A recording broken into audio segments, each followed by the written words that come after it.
अस्सलाम वालेकुम, खुशामदीद, सुबह खैर तमाम देखने वालों को। प्रोग्राम है गुड मॉर्निंग कराची और मैं हूं आपका मेज़बान मोहम्मद यासर।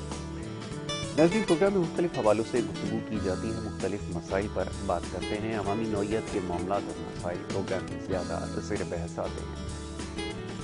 रवां हफ्ते में कोशिश हमारी यही रही कि ज़्यादा से ज़्यादा मौशी मामलात और मशरती मामलात के ऊपर गुफ्तगू की जाए। बहुत सारे देखने वालों ने पैगामात अपने भेजे हैं और वो चाहते भी यही हैं कि ज़्यादा से ज़्यादा जो मौशी मामलात हैं और साथ साथ जो मशरती मामला जिसके ऊपर हम अक्सर व बेशतर प्रोग्राम्स में अपने बात करते हैं, उस हवाले से गुफ्तगू ज़रूर की जाए। तो यकीनन ऐसा ही होगा और इसके साथ साथ कुछ तजावीज़ जो भेजी गई हैं उसमें ये भी चीज़ सामने आई है कि बराह रास्त कॉल्स का सिलसिला पहले सेगमेंट में भी शुरू किया जाए। तो इसके ऊपर जी काम जारी है। एक कमेटी बना दी गई है जो बैठ के ये फैसला करेगी कि आया प्रोग्राम के अंदर पहले सेगमेंट में कॉल्स को शामिल किया जाए या ना किया जाए। ये कहने का मकसद ये है कि जब भी कोई काम आपको जिसमें ताख़ीर करनी हो तो उसके लिए सबसे बेहतरीन उसका हल है वो ये कि उसके लिए कोई कमेटी बना दी जाए। तो हमने भी उसके लिए कमेटी बना दी है जो इंशाल्लाह कभी ना कभी किसी नतीजे पर पहुंचेगी और फिर उसके बाद ये फैसला होगा कि आया प्रोग्राम में कॉल शामिल की जाए या ना की जाए। तो बहरहाल ये बड़ा आसान सा और सादा सा जवाब। इसके साथ साथ जो दीगर मामलात हैं उसके ऊपर भी बात करनी ज़रूरी है। यकीनन उन मामलात पर गुफ्तगू की जाएगी, हालात हाज़रा के ऊपर गुफ्तगू होगी और साथ साथ जो मौशी मामलात हैं इसके ऊपर भी बात करेंगे। आज के मोअज़्ज़ज़ मेहमान स्टूडियोज़ में तशरीफ़ फरमा हैं। पहले मोअज़्ज़ज़ मेहमान को खुशामदीद कहूँगा और उसके बाद फिर गुफ्तगू का सिलसिला जारी रहेगा। हमारे मेहमान आज के आसिफ इनाम साहब मौशी तज्ज़ियाकार और सनत के शोबे से वाबस्ता हैं, आज यहाँ पर मौजूद हैं। उन्हें मैं खुशामदीद कहूँगा। बहुत शुक्रिया आसिफ साहब प्रोग्राम में वक्त देने के लिए। आसिफ साहब, मईशत की सूरत हाल आपके सामने है और वैसे जब दिन का आगाज़ होता है कुछ ख़ास अच्छी ख़बरें नहीं होती, लेकिन आज जब दिन का आगाज़ हुआ तो RDA के हवाले से अच्छी ख़बर ये मौसूल हुई कि जनाब जो रेमिटेंसेस हैं वो गुज़िश्ता रोज़ एक दिन में रिकॉर्ड आपके पास जो है वो 70 या 75 मिलियन के करीब जो है वो आपने जमा किया। ऐसे कुछ फिगर जो है वो मैंने देखा। तो कहने का मकसद ये है कि अब आपके पास रेमिटेंसेस भी आ रहे हैं, सूरत हाल का आप जायज़ा ले रहा है, IMF की तरफ से भी शायद गो थ्रू मिल जाए। ये सूरत हाल आपको संभलती हुई नज़र आ रही है या आपको लगता है मज़ीद पेचीदगियों में इजाफा होगा? ये फरमाइएगा। बिस्मिल्लाहिर्रहमानिर्रहीम। जो आप बात कर रहे हैं वो सुन के बड़ा मतलब अफसोस होता है, क्योंकि 3-4 महीने पहले तो हर खबर ही सुबह हम अच्छी ही सुनते थे। जी। एक्सपोर्ट बढ़ गई, रिमिटेंस बढ़ गई, ये तमाम चीज़ें सडनली जो है अब हम बुरी खबरों की तरफ चले गए। तो आई थिंक सो कि देखें कब आती हैं। जहाँ तक ये है तो टोटल अब तक जून में जो है वो 157 मिलियन है। अब आप एक दिन में 57 मतलब उसको विंडो ड्रेस कर लें तो आई डोंट वांट टू से स्टेट बैंक है, मगर मतलब पूरे महीने का हिसाब करें तो कोई ऐसा नहीं है, बहुत स्लो पेस ही है। बिल्कुल ठीक है। तो मुझे तो इस किस्म के हालात अच्छे नहीं लग रहे। फिर आप देखें कि पेट्रोलियम प्रोडक्ट में बजट में जो प्रोविज़न रखा गया है वो 80 रुपये तकरीबन खाली पेट्रोलियम लेवी है। जी। फिर सेल टैक्स है, ये मिला के 137-40 रुपये तो CAI बन जाएगा। इसका मतलब है कि बाहर पेट्रोल मुफ्त भी हो जाए तो यहाँ पे 140 रुपये होगा, मिलेगा ही तो आपको। उसके बाद जब अगर $100, $80, $90 है और लोग समझ रहे हैं कि जी हमारा पेट्रोल और डीजल वगैरह कम हो जाएगा, वो कम होगा नहीं। जी। जितना पहले जिस पे हम परेशान थे जो अपोजिशन है, उतना तो अब सिर्फ टैक्स ही उन्होंने माशाल्लाह लगा दिया। तो ये एक बहुत बड़ी चेंज है और इसी वजह से लोगों में खौफ और राज फैला हुआ है कि जी होने वाला क्या है, हमारे साथ होगा क्या। अब पेट्रोल डीजल बढ़ने से ट्रांसपोर्टेशन वगैरह है। अब ट्रांसपोर्टेशन को ये कहे कि जी ये अमीर लोगों हैं, इंडस्ट्री है, अमीर इंडस्ट्री है। अमीर इंडस्ट्री कोई अमीर गरीब नहीं होती, इंडस्ट्री को कम्पीट करना पड़ता है। जब आपकी ट्रांसपोर्टेशन महंगी हो जाएगी, कराची से लाहौर कोई चीज़ जानी है जो रॉ मटेरियल है और फिर लाहौर से उसने वापस जाना है शिपमेंट के लिए, वो सब कॉस्ट में ऐड होता है और ये बहरहाल अब ऐड होगा। ये सारी चीज़ें इनकर्ड होंगी तो ये कीमतें सब यकीनन इनकर्ड होंगी यार। अभी तक ऑलरेडी मतलब 30% तो किराए बढ़ चुके हैं तो ट्रांसपोर्टेशन के, और ये अगर 20-30% और बढ़ गए तो हल क्या है? अब सवाल ये पैदा होता है कि जो पॉलिटिकल अनसर्टेनिटी है ये बड़ी ख़तरनाक होती है किसी भी मुल्क के लिए। और यहाँ पे सूरत हाल ये कि ओवरनाइट जब चेंज आता है तो फिर बहुत सारी चीज़ों पे सवालात उठते हैं।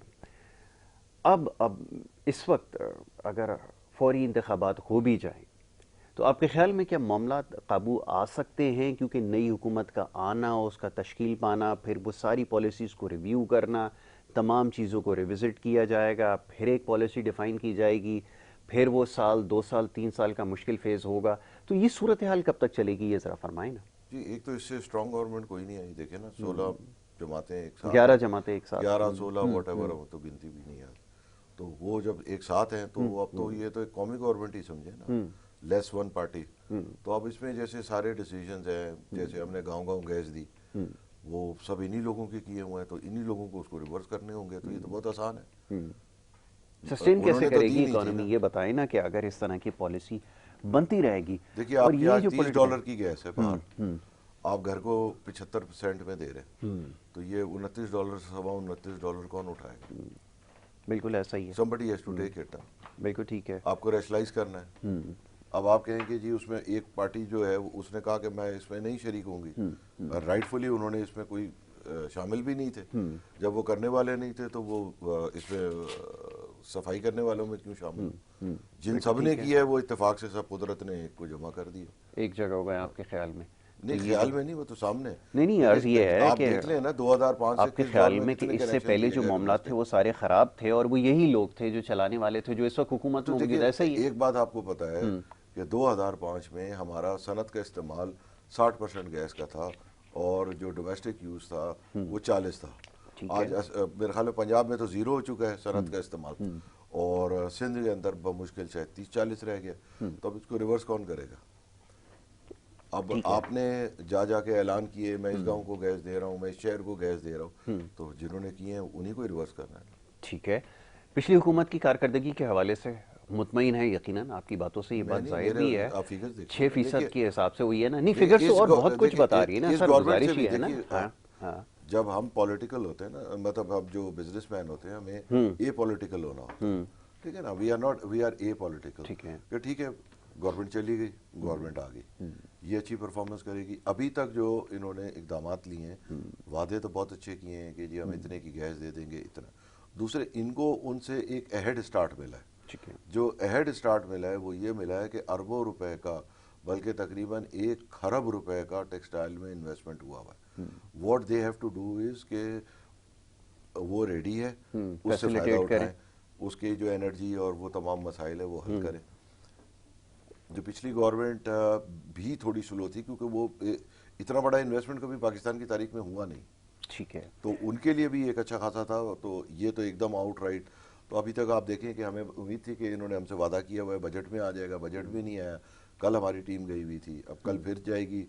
तो जब तक ये अनाउंस नहीं होगा, कोई क्लैरिटी नहीं होगी।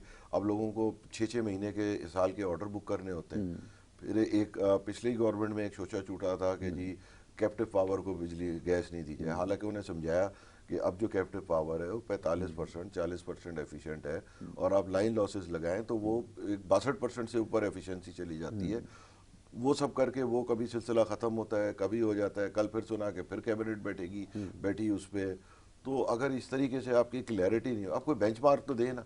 एक दफ़ा आप कहें कि हाँ जी ठीक है, हम आपको ये साल दे रहे हैं, ये बेंचमार्क है, ये आप अचीव करें, ये नहीं करें। हर 6 महीने एक बेंचमार्क है, इसमें पिछली गवर्नमेंट भी शामिल है। उन्होंने भी 3 दफ़ा, मतलब हर दफ़ा बात की, कभी कहा हाँ, फिर कभी बेंचमार्क, फिर बेंचमार्क चेंज हो गया, फिर हाँ ना। तो इससे तो इस ऐसे तरह बात नहीं आगे नहीं चलता बढ़ेगी। ना। अब मुझे अगर जी इन्वेस्टमेंट जी। भी करना है फॉर एनर्जी एफिशिएंसी, बिल्कुल ठीक है। मुझे क्लैरिटी तो हो ना। अगर मुझे पता हो कि नहीं मैंने कंपोजिट ही होना है, तो मैं कंपोजिट भी हो जाऊं। बिल्कुल ठीक कुछ है। तो करें ना। बिल्कुल ठीक है। कोई गाइडलाइन होनी चाहिए, कोई डायरेक्शन होनी चाहिए। वो अगर आप डायरेक्शन लेस रहेंगे तो यकीनन फिर अपने टारगेट्स को अचीव किया नहीं जा सकता। शायद ख्याल ये कि पाकिस्तान में लोगों को मामलात की समझ में आ रही है, और ज़्यादा तो नहीं लेकिन इतने मामलात समझते हैं कि अगर मौशी इस्तेहकाम नहीं आया अगर, तो फिर मामलात आगे नहीं बढ़ेंगे। कोई आएगा भी कैसे? हुकूमत, यही सवाल आपसे मैं करना आपको चाहता बता हूँ रहा कि हूँ, आएगा कैसे, मैं अब और आपको जब तक मैं आपको एक मिसाल सारी दे देता पॉलिटिकल हूँ। पार्टीज एजेंडे को पॉलिटिकल को छोड़ देना। नहीं, अब पॉलिसी तो पॉलिटिकल नहीं पार्टीज नहीं, बनाएंगे ना, मैं और आप तो नहीं आपका बनाएंगे। चश्मा न्यूक्लियर पावर प्लांट बना गया, 6 चाइनीज ने फाइनेंस किए थे।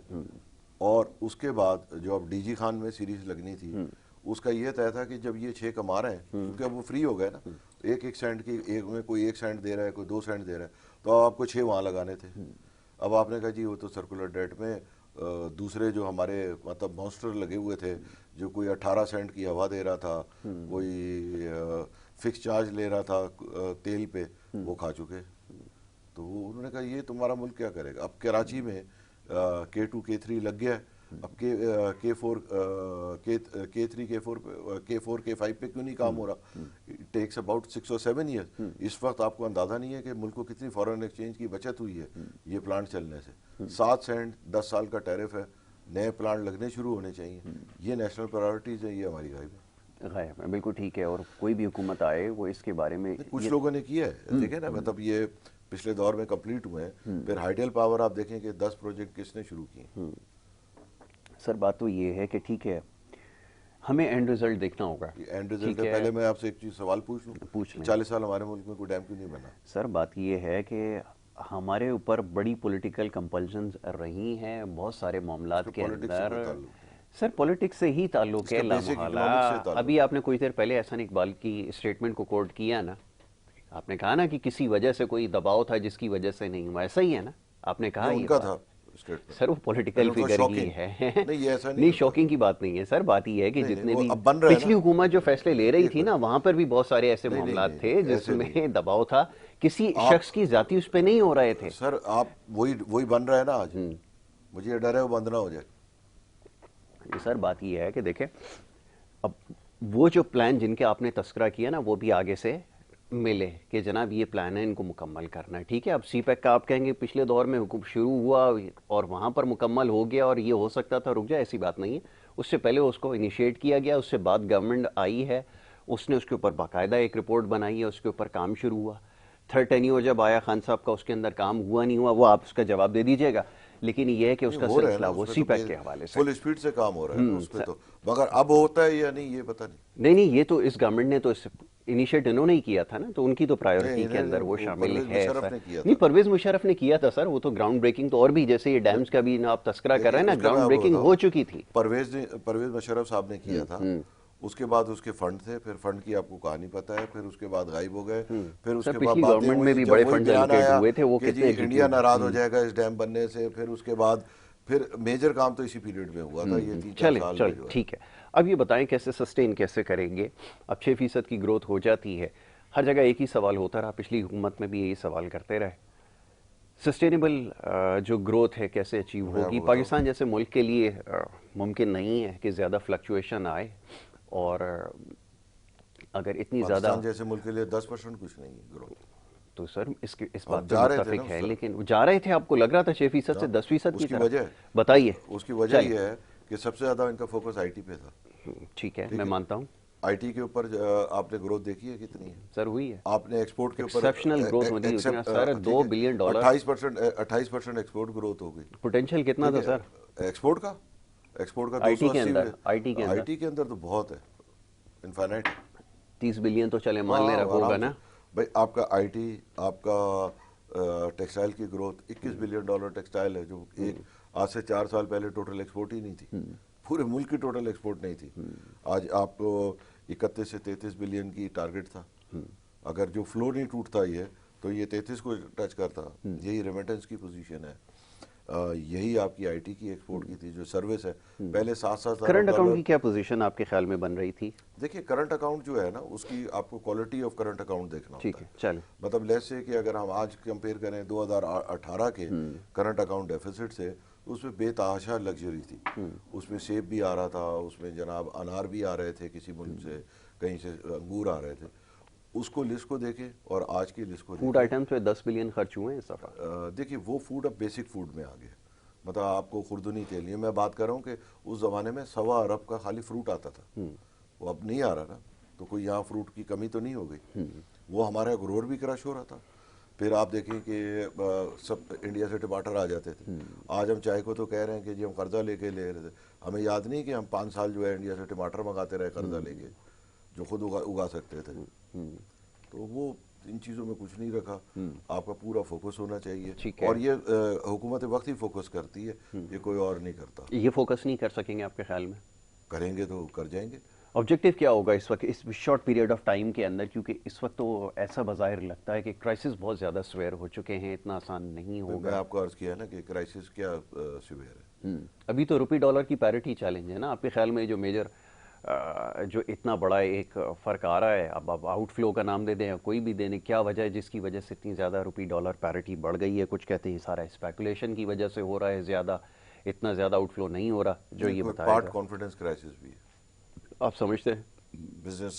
बिजनेस एंड जनरल कम्युनिटी में बहुत बड़ा कॉन्फिडेंस क्राइसिस है, जिसकी वजह से नज़र आ रहा है। जिसकी कोई वजह एक से अच्छी हर खबर आ शख्स जाती है, पैनिक वो स्टॉक मार्केट में हम देखते हैं जो स्टॉक में 801 हर पॉइंट शख्स है जो है वो इंक्रीज हो जाता है। अनफॉर्चुनेटली कॉन्फिडेंस क्राइसिस है and they have to rebuild the confidence. ठीक है, रीबिल्ड द कॉन्फिडेंस ये है कि अगर आप हमसे तय करें कि जी हम ये कर रहे हैं एनर्जी का टैरिफ, तो वो ठग करके बजट में आ गया होता, बजट में नहीं आया होता तो कल अनाउंस करें, उसका नोटिफिकेशन पिछली गवर्नमेंट ने कितना रिलीफ दिया था, जिसको आप समझते हैं कि वो सिलसिला उसको जारी रहना चाहिए था? आप अगर आइडेंटिक मतलब आप उसको एक लिहाज से देखें तो जो पिछली गवर्नमेंट ने रिलीफ दिया था बहुत बड़ा था। ठीक है, ठीक है, अब इंटरनेशनल प्राइसेस बहुत बढ़ गई, तो अब जाहिर बात है कि बिजनेस पास ऑन होगा ना, इस वक्त नजर तो आएगा। बिजनेस मॉन भी कोई बच्चे तो नहीं है ना कि वो कहें कि जी आप हमें वही चीज़ दें। हमें मेंटली प्रिपेयर हो गए ना कि जी आप बढ़ा दें ये सारी चीज़ें, 30-40%, 50% राइस पे तो हम भी तैयार हैं।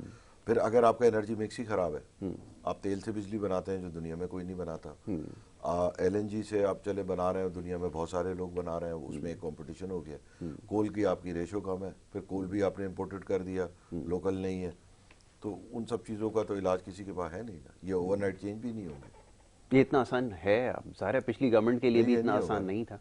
नहीं तो पिछली गवर्नमेंट को तो लेगेसी मिली थी ना, जो प्रॉब्लम है कि पिछली गवर्नमेंट को तो लेगेसी मिली थी। ठीक है, दे कैन वेरी वेल से कि जी ये मैंने नहीं, लेकिन मैनेज तो हुआ था, शॉर्टफॉल इतना ज़्यादा तो नहीं था जितना आज। तकरीबन ना होने के बराबर था। जब वो आए थे लोड शेडिंग भी नहीं थी उस वक्त। जो उन्होंने देखिए, एक तो बहरहाल जो क्राइसिस यूक्रेन वॉर के बाद शुरू हुआ है वो तो ज़रा, तो आप समझते हैं कि ग्लोबल जो इस वक्त क्राइसिस आ रहे हैं, ग्लोबल नहीं, क्राइसिस नहीं, जो यूक्रेन और रशिया की वजह से जो पेट्रोलियम प्राइसेस के अंदर जो कुछ हुआ है, हर चीज़ सारी कमोडिटी प्राइसेस, उसका इम्पैक्ट यहाँ पर आएगा या नहीं आएगा? देखिए, आप एक बात समझें कि जी डॉलर भी 10 ट्रिलियन छपा है दुनिया में, मतलब 2007 के फाइनेंशियल क्राइसिस से 10 ट्रिलियन तकरीबन फेड की बैलेंस शीट है। इसी तरीके से यूरोप की भी हस्बे इस्तात है।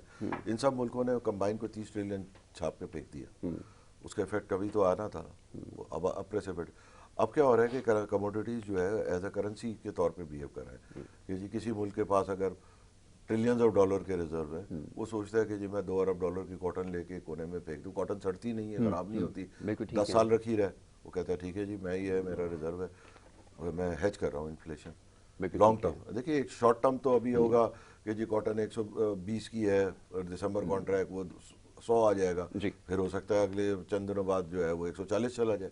वो लॉन्ग टर्म हेज में बहुत कमोडिटी, खास तौर पे स्टोरेबल कमोडिटी। तो गोइंग फॉरवर्ड यही होने वाला है, लोग इसी तरह हेजिंग करेंगे, अपने जो एसेट्स हैं उनको इसी तरह बिल्ड किया जाएगा, जो कि टेक्निकली होता पास्ट में यही था। Sir, there are trillions of dollar, ठीक है ना।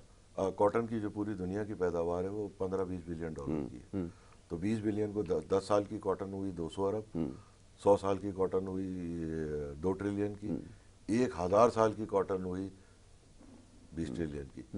तो हम तकरीबन 14,000 साल मौजूदा प्रोडक्शन रहे तो वो तकरीबन ये बनेगी 1400 साल, 1500 साल। तो ये तो कमोडिटीज़ का मतलब वर्सेस मनी हाल है। ठीक है, अच्छा ब्रेक एक ले लेते हैं, ब्रेक की तरफ जाना होगा और ब्रेक से जब वापस आएंगे तो मुख्तलिफ मामलात हैं उसके ऊपर गुफ्तगू की जाएगी। आप देखते रहिए प्रोग्राम गुड मॉर्निंग कराची।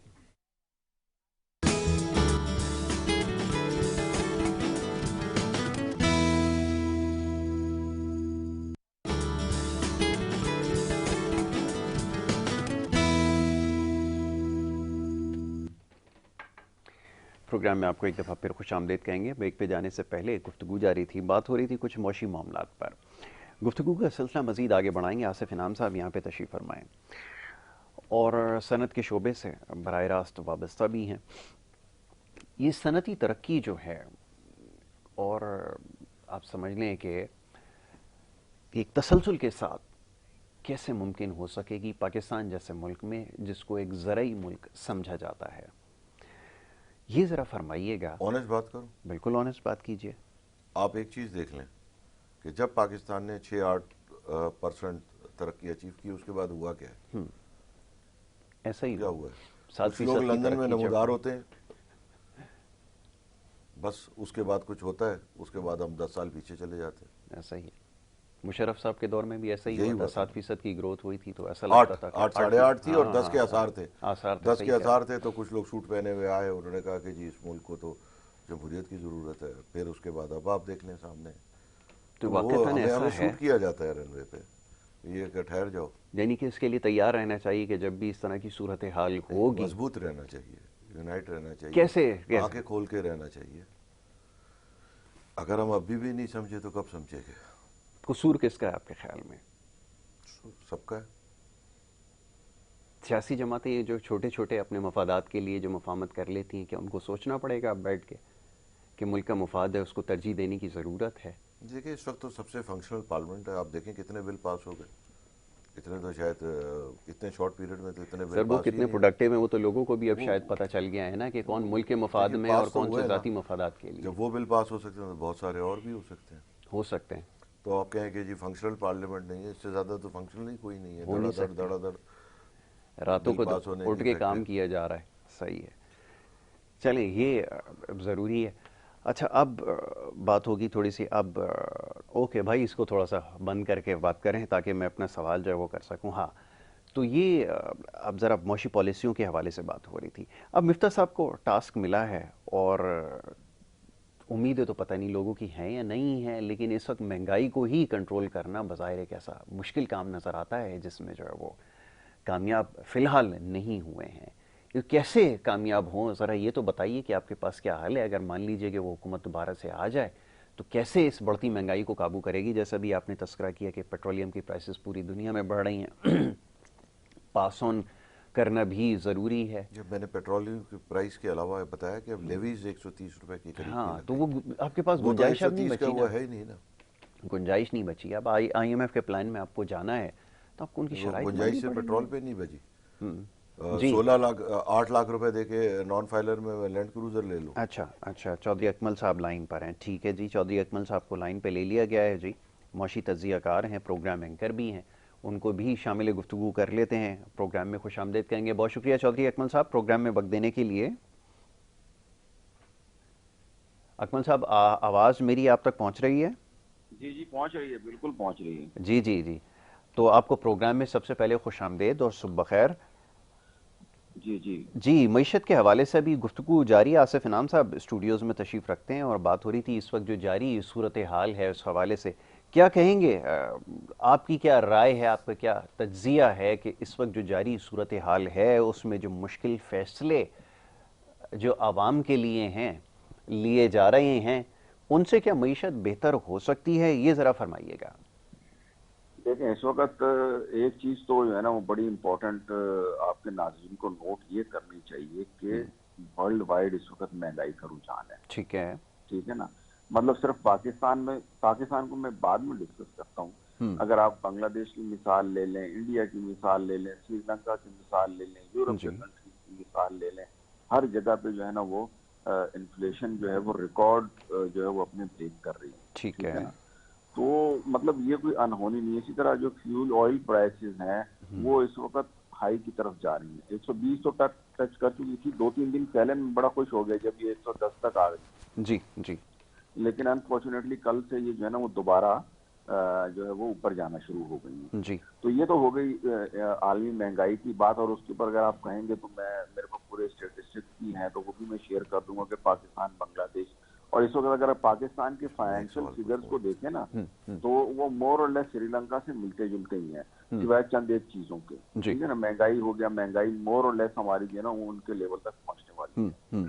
अब पाकिस्तान में जो ये जो हुकूमत चेंज हुई है इनके बारे में तो मैं अक्सर आजकल वो आपने शायद अताउल्लाह का सुना होगा कि कुछ शहर के लोग भी जालिम सन, कुछ हाँ, कुछ सानू मरंदा शौक भी सी। ठीक है ना, तो सर मुड़वाते इनके ओले पड़े। असल में जो इस वक्त चेंज हुआ है ना, ये सारी हालात में जो ना मेरे ख्याल में अगर पिछली हुकूमत होती तो भी कोई बहुत ज्यादा मतलब अलग नहीं होने थे। ये तो मतलब इनकी बुराई आ गई थी कि इनकी गवर्नमेंट आ गई, इन्होंने कभी सोचा भी नहीं होगा कि डॉलर जो है वो 210 को क्रॉस कर जाएगा, ऑयल जो है वो इन लोगों को 270 के ऊपर बेचना पड़ जाएगा, यानी इंटरनेशनल मार्केट में इतनी ज्यादा प्राइसेस हाई चली जाएंगी। तो ये तो बड़ा अनएक्सपेक्टेड हुआ है। अब रही बात ये कि इस वक्त हमारे हालात क्या है, तो हम इस वक्त ये एक तो हम इंटरनेशनल उसके रेमो करम के ऊपर है, IMF के ऊपर। ठीक है। ये आप बड़ी जो है ना जबरदस्त बात सोच रहे होंगे और देख भी रहे होंगे कि इससे पहले तक जब भी आपने तो बजट के लाइव सेशंस को कवर भी किया है, मतलब साल साल से आप करते आ रहे हैं, मतलब सबको पता था कि IMF जो है ना वो बजट अप्रूव करता है तो उसके बाद जो है ना वो आगे बजट पेश होता है। लेकिन इस मरतबा ओपनली जो है ना इस चीज को जो है वो एडमिट किया गया और मजे की बात है पब्लिक ने एक्सेप्ट भी कर लिया कि हाँ जी IMF ही हमारा बजट अप्रूव करता है। जबकि मेरी नजरों में तो ये फाइनेंशियल दहशतगर्दी है कि एक ऐसा मुल्क जिसके 26 खानदानों के पाकिस्तान के टोटल कर्जे के बराबर असासे जो है वो बैरून मुल्क पड़े हुए हों और उसके ऊपर आप जो है ना वो फोर्स करें कि नहीं जी यहाँ के लोगों के ऊपर भी आप और टैक्स लगाओ, यहाँ पे इस तरह के इकदाम भी आप करो जिससे महंगाई हो, यहाँ पे आप बिजली के बिल भी महंगे करो ताकि कॉस्ट ऑफ डूइंग बिजनेस भी ज्यादा हो, एग्रीकल्चरल प्रोडक्ट्स भी महंगी हो और हम जो वो नेट जो है वो फूड आइटम्स के इम्पोर्टर बन जाए। तो IMF के खिलाफ जो है वो हमें, मतलब मैं ये नहीं कह रहा हूँ कि सड़कों पे निकले, लेकिन हमारी भी जो प्रोफेशनल तंजीमें हैं जैसे ICM में पाकिस्तान है, जैसे ICAP है। मेरा सवाल भी इसी हवाले से है क्योंकि वक्त थोड़ा सा महदूद है। अकमल भाई ये फरमाइएगा ना वे आउट क्या है, अब आप कैसे कंसिस्टेंट पॉलिसीज को वजह करेंगे। अच्छा आसिफ इनाम भाई जो है वो एक सवाल आपके लिए रखते हैं, वो आपसे पूछना चाह रहे हैं। जी ये जो इंटरनेशनल महंगाई का आपने जिक्र किया, ये तो तकरीबन ऑलमोस्ट कोई 9-10 महीने से, बल्कि जो तेल का आज भाव है वो 100 मेरे ख्याल में 11 हो गया है ब्रांड का, और फरवरी में 105 था। तो ये आपसे समझना था कि 105 के तेल में जो है वो 137 रुपए का पेट्रोल था और अब बजट में आपने देख ही लिया है तकरीबन 137 के तो खाली टैक्स ही लग गए। तो ये क्या फर्क है? वो टैक्स तो अब इंटरनेशनल का से कोई ताल्लुक नहीं है ना उसका, पेट्रोलियम लेवी और अब GST जो लगेगा 80 रुपए का प्रोविजन है बजट में पेट्रोलियम लेवी का। ठीक है, अब मैं थोड़ा सा इसके जवाब देता हूँ। एक तो ये कि ये जो जनवरी फरवरी की आप बात कर रहे हैं, पेट्रोल की प्राइसेस जो है वो 90 से 120 तक गई है, ठीक है ना, और इसका इम्पैक्ट जो है ना वो 3 महीने के बाद आता है, यानी जो फरवरी की जो कीमतों का इम्पैक्ट है वो मार्च अप्रैल में आया होगा, आप समझे। तो बेसिकली उस वक्त से लेके इस वक्त तक $90 पर बैरल जो है ऑयल प्राइस जो थी वो उसके ऊपर थी एक एवरेज जो इसकी रूटीन प्राइस होती है, वहां से $120 तक जाना। तो ये सबसे इम्पोर्टेंट बात है। उसके बाद आपके जो फॉरेन रिजर्व जो है वो इतनी तेजी से गिरे और ये गिरना शुरू हो गए थे, ठीक है। उसकी वजह ये है कि हमें जो है ना वो लोन डेट सर्विसिंग बहुत ज्यादा करनी थी, हमारी इंपोर्ट्स जो है वो बहुत ज्यादा बढ़ गई थी, क्योंकि ज़ाहिर है हमारी जो GDP है या जो हमारा जो इकोनॉमी है वो इम्पोर्ट लेड इकोनॉमी है। तो अगर हमारी जो है ना वो इंपोर्ट बढ़ेंगी तो GDP ग्रोथ भी नजर आएगी। अगर हमारी एक्सपोर्ट लेड इकोनॉमी होती या इंटरनल हम चीजों में, मतलब हम फूड भी जो है ना वो आइटम डेट इंपोर्ट कर रहे हैं, यानी आप ये देखें कि 10 बिलियन के हम फूड आइटम इंपोर्ट करते हैं, $72 बिलियन की टोटल इंपोर्ट है, उसमें से जो है वो $8 बिलियन $10 बिलियन की जो वो सिर्फ और सिर्फ हम दालें और गंदम वगैरह इंपोर्ट कर लेते हैं। $2 बिलियन की कॉटन जो 15,000 लाख बेल्स थी, 15 लाख बेल्स 16 लाख ही थी, समझ लेना कि वो कम होकर 8 पर आ गई ना, पहले 6 पे गई फिर 8 लाख बेल्स हो गई ना। इजाजत दें तो एक सवाल और पूछ लूं मैं। तो अब इतनी मतलब जो है ना वो अब एक तरफ आप कह रहे हैं कि जी ग्रोथ है, तो मेरी एक बात आप जरा नोट करें भाई, एग्रीकल्चरल ग्रोथ में इंपॉर्टेंस किस चीज के, फर्टिलाइजर चाहिए, उसके लिए आपको फर्टिलाइजर के लिए LNG चाहिए, ठीक है ना। तो भाई एग्रीकल्चर ग्रोथ अगर आपकी 2% हो रही है और पीछे से इंपोर्ट्स आपकी 10% ग्रो कर रही है, तो ये हमारे लिए फायदा है या नुकसान है? तो बिल्कुल। अच्छा ये एक अलग एक और मौजू है जिसके ऊपर हमने बात करनी है, एक सवाल लेकिन ये टेक्सटाइल के हवाले से बात कर रही है। जी एक सवाल करना चाह रहा था आपसे। आपने कहा कि जी हमारा जो है वो इंपोर्ट बेस्ड इकोनॉमी है, ये इंपोर्ट बेस्ड आज तक समझ में नहीं आया और मेरे ख्याल में अब इतना बड़ा पटाखा मुल्क का हो गया है, अभी भी अगर हम ये जिद करें कि जी हम इंपोर्ट बेस्ड हैं तो इंपोर्ट बेस्ड कैसे होता है? अब कर्जे मिलने बंद हो गए, हुन दसो बेस्ड की करना है। इंपोर्ट बेस्ड इकोनॉमी का मैं थोड़ा सा बताऊं। देखें, इंपोर्ट बेस्ड इकोनॉमी का मतलब ये होता है कि हमारी जो भी इवन जरूरियात इंटरनल है, बेसिक नेसेसिटीज वो हम इंपोर्ट करके पूरी कर रहे हैं ना। बिल्कुल ठीक है। जो चीजें एक्सपोर्ट भी करते हैं ना, तो उसमें भी जो है ना वो इंपोर्ट का बड़ा किरदार है। मसलन मैं आपको टेक्सटाइल की बात करूँ कि टेक्सटाइल में जो केमिकल यूज होता है, यार्न यूज होता है, ये सारी चीजें इंपोर्ट होती है ना। इसी तरह एग्रीकल्चर साइड के ऊपर जैसे मैंने आपको मिसाल दी कि एग्रीकल्चर साइड के ऊपर दवाइयाँ जो है फर्टिलाइजर के लिए, फर्टिलाइजर जो बनता है उसके लिए फर्टिलाइजर भी इंपोर्ट करते हैं, फर्टिलाइजर के लिए जो गैस वगैरह और उसमें वो भी इंपोर्ट होती है, उसमें यूज होने वाले मटेरियल भी इंपोर्ट होते हैं, उसमें जो है वो मतलब कौन सी ऐसी चीज है जो इंपोर्ट, पेस्टिसाइड्स वगैरह, ठीक है, पेस्टिसाइड, मतलब इतनी सारी, मतलब हमारी एग्रीकल्चरल सर ये तो मैं एग्री कर रहा हूँ आपसे, मैं तो ये पूछ रहा हूँ सस्टेन कैसे करेंगे। हाँ सवाल ये है ना, लेकिन ये तो बड़ा मुश्किल है कि इंपोर्ट बेस्ड है। आज तक कर्ज की मैं पी रहे थे, अब कर्जा मिलना बंद हो गया, आप बताएं मैं कैसे पिएंगे। अब कैसे इंपोर्ट कैसे होगी, सवाल ये है ना कि सस्टेन कैसे किया जाएगा ना इस क्रिटिकल सिचुएशन के अंदर। बाहर वहाँ 34 लैंड क्रूजर या उस जैसी गाड़ी खड़ी थी, तो वो हमारे गरीब मुल्क में मेरे को समझ में आया कि डॉलर पूरे कर लो, इन सबको एक्सपोर्ट कर दो अफ्रीका। असल में ये सारी जज्बाती बातें, इसको अगर टेक्निकल ग्राउंड्स के ऊपर आप देखें ना, तो ये जो गाड़ियों की आप बात करें, टोटल ये ऑटोमोबाइल इंपोर्ट हुई है ना, अब इनको शायद पता भी नहीं होगा, फिगर $4 बिलियन की टोटल हमारी इंपोर्ट हुई है जो गाड़ियां वगैरह। सर 20 साल में टोटल कर्जा ही यही है ना हमारे ऊपर, ठीक है, 72 बिलियन की टोटल इंपोर्ट में से 4 बिलियन की है। और दूसरी बात, अननेसेसरी आइटम्स आप हटा भी देंगे ना तो भी आपका ट्रेड डेफिसिट कम नहीं होगा। उसके जो सोल्यूशन है ना, मैं आपको 2-3 सोल्यूशन बता रहा हूं। सबसे पहले, वो इकोनॉमी कभी भी तरक्की नहीं कर सकती जो रॉ मटेरियल की इंपोर्टर एक्सपोर्टर हो। हम लोग जो है ना वो फिनिश गुड्स की तरफ जा ही नहीं सकते ना सर। साइड पे लें, चाहे नहीं जा सकते ना, क्यों नहीं जाने के लिए तो आपको बड़ी कंपेटिटिव प्राइसेस के ऊपर आना पड़ेगा, कॉस्ट अपनी कम करनी होगी, इनपुट इतनी हाई होगी रीजन में, तो आप कम्पीट कैसे करें। ऐसा नहीं है यासिर भाई, सुन तो लो ना, ऐसा नहीं है ना। देखिए, मैं अब इंडस्ट्रियल सेक्टर की बात नहीं कर रहा ना, प्राइसेस में चावलों की रिकॉर्ड पैदावार हुई है, चावलों की रिकॉर्ड एक्सपोर्ट हुई है, मगर हमारे साथ बैड लक ये है कि हमारे यहाँ उसकी प्रॉपर मार्केटिंग नहीं, उसकी प्रॉपर उसको फर्दर प्रोसेसिंग नहीं होती ना। मैं एग्जांपल देता हूँ, जैसे हम जो है ना एक सिर्फ आम आप एक्सपोर्ट कर रहे हो, उससे रिजर्व आप कमा रहे हो, एक उसी आम की मुख्तलिफ जो प्रोडक्ट्स बनती हैं, ठीक है ना, आम की जो है ना वो जूसेस बन गए, बिल्कुल ऐसा ही है सर, मैं इस बात का कायल हूँ, बिल्कुल आपने सही कहा, ऐसा ही होना चाहिए। अचार बना लिया, भाई ये चीजें आप एक्सपोर्ट करोगे तो उससे 3 या 4 गुना ज्यादा हमें रिजर्व नहीं मिलेगा क्या? तो सर मैं वही तो आपसे अर्ज कर रहा था कि आप इनपुट जरा देख लें, सिर्फ बिजली की प्राइसेस ही देख लें, अब कहाँ खड़े हैं आप। सर इसमें मेरा थोड़ा सा एक इख्तिलाफ है कि हर आदमी, हम अब समझा रहे होते हैं ये करना चाहिए वो करना चाहिए, तो मैं सबसे पहले लोगों को ये बताता हूँ कि इस मुल्क में सब कुछ फ्री है, वो जो करना चाहे करे। अब तो लोगों को चाहिए कि वो आम का अचार बना के एक्सपोर्ट करके दिखाएं कि जी मैं अचार एक्सपोर्ट कर रहा हूँ। वैसे आपकी इतला के लिए अर्ज है कि नेशनल, शान, ये सब अचार एक्सपोर्ट कर रहे हैं। आप जाके अमेरिका में देखें, आपको आधी सुपरमार्केट पाकिस्तानी अचारों और इन सब चीजों से भरी हुई मिलेगी, आप जरा जाके देख लीजिएगा। चीजें बहुत हो रही हैं, और अब तो इस बात का है ना कि जी गारमेंट होना चाहिए, भाई गारमेंट फैक्ट्री लगा लो, तुम्हें किसने रोका है? अब तो ये है ना पोजीशन, अब तो की इजाजतदारी नहीं है, कोई परमिट नहीं है कि जी फलां साहब के पास परमिट है कि वो ये काम कर सकते हैं। अब तो सब ओपन है ना, अब तो सियासतदान भी 1000 सियासतदान है, 1000 गारमेंट फैक्ट्री लगा ले, खत्म हो गया मुल्क का मसला।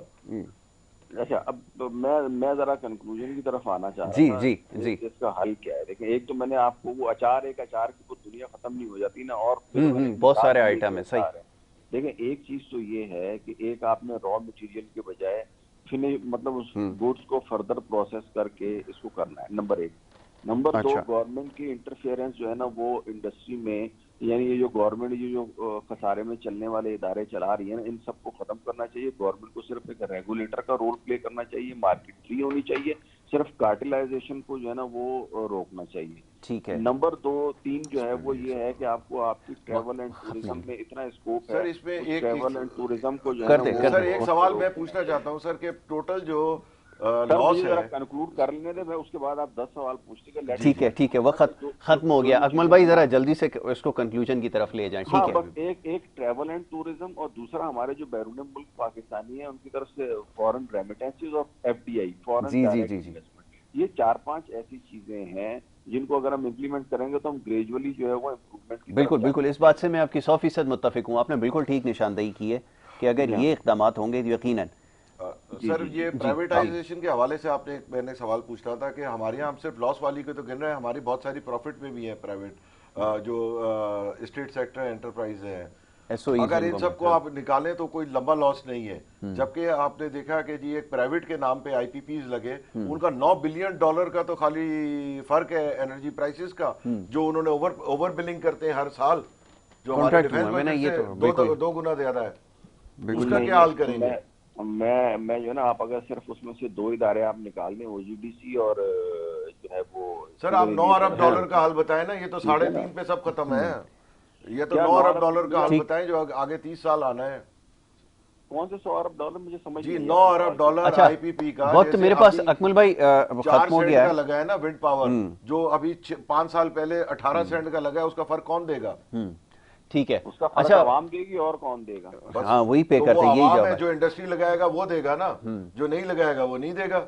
ठीक है जी अकमल भाई, बहुत तो शुक्रिया आपका प्रोग्राम में वक्त देने के लिए। स्टूडियो में आपको इंशाल्लाह ज़हमत देते हैं, बैठ के तफसील से इन मामलात पर गुफ्तगू की जाएगी। वक्त क्योंकि मेरे पास ख़त्म हो गया, अब ये मामलात ऐसे हैं इसके ऊपर बड़ी तफसीली गुफ्तगू हो सकती है और यकीनन होगी भी, ख़ासतौर पर प्राइवेटाइजेशन के हवाले से जैसे अभी बात हुई थी और दीगर मामलात के ऊपर। तो ये इकानमी से जुड़े ऐसे मामलात हैं जिसके ऊपर बड़ी तवील बहस हो सकती है, मुख्तसर वक्त में या मुख्तसर अल्फाज में इसके ऊपर जो है वो बात नहीं हो सकेगी। आसिफ इनाम साहब, मैं बड़ा शुक्रगुजार हूँ, आपने प्रोग्राम में वक्त दिया। चौधरी अकमल साहब, आपका बड़ा शुक्रगुजार हूँ कि आपने प्रोग्राम में वक्त दिया और यहाँ पर मईशत के हवाले से हमसे बात की। जो ये सेगमेंट है हमारा, ये इख्तिताम पजीर होता है, दूसरे सेगमेंट की तरफ हमें जाना होगा, लेकिन उससे पहले एक ब्रेक है, ब्रेक से वापस आएंगे। आप देखते रहिए प्रोग्राम गुड मॉर्निंग कराची।